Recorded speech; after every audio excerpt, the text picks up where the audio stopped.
G'day guys, it's Rob here again from Bull Aquatics with my second video. So first up, a massive thank you to everyone who left comments on the last video for their messages of encouragement and support. It was a pleasant surprise to see that people were kind of interested.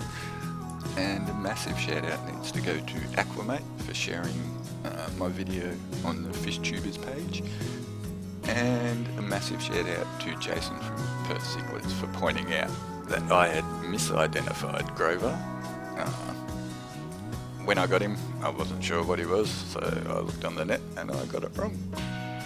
Shock horror, boom boom boom. Like most of the rest of you out there, I am human and I do make mistakes. So, if Grover is not a cobalt zebra and Boona, what is he? Well, as it turns out, he is in fact a blue dolphin cichlid, or for those of you who are more scientifically minded, a Certicara morai. So, I guess the next question is this a good thing? And generally, I'd say yes.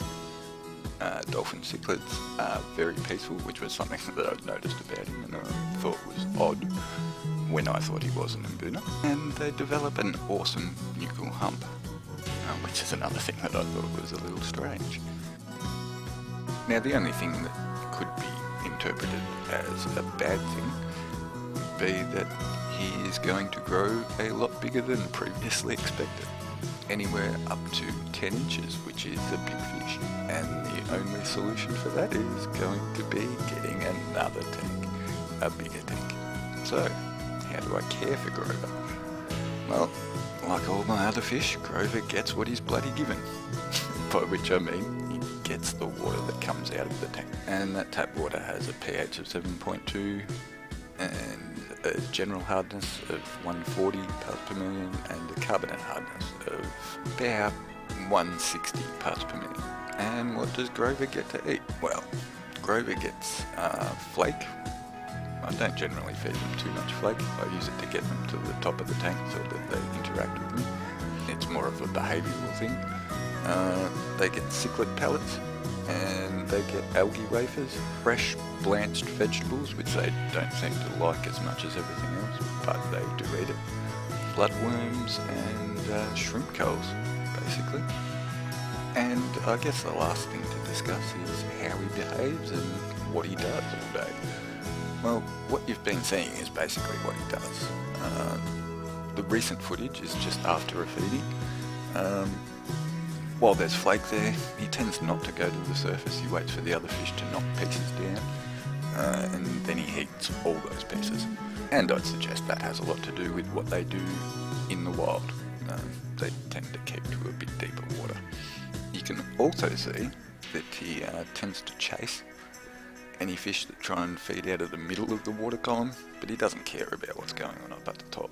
And this footage that you're seeing here is after I've thrown in some algae wafers and cichlid pellets. Now when I do that, standard operating procedure for all of the fish is to gather up as many as they can in their mouth, like a squirrel, before they all retire to their respective dining rooms and have a bit of a chew.